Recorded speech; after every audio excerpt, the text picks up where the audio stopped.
Hello guys, welcome back to the channel. In this today's video, I'll be showing you how you can transfer large files quickly from Android to Android.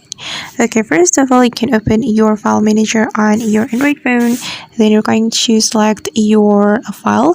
So for example, I'm going to select this folder.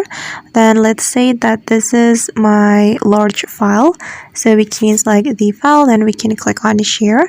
And if you want to send your large files quickly, you can use the quick share feature.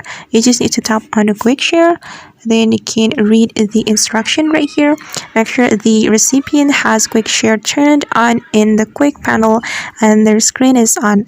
Then after the recipient's device appear right here, you just need to click on the recipient's device, then the sending process will be started. You can also send your large file with nearby share, so you just need to click on share. Okay, then you're going to use the nearby share feature on your Android phone, and the process will be faster than the sending process with Bluetooth, WhatsApp, Instagram, or Telegram. And I guess that's how we can send large files quickly from Android to Android. I hope this tutorial will be useful for you. Thank you so much for watching, and if you found this tutorial helpful, don't forget to hit the like button, leave your comments, and also subscribe to this channel. See you in the next video.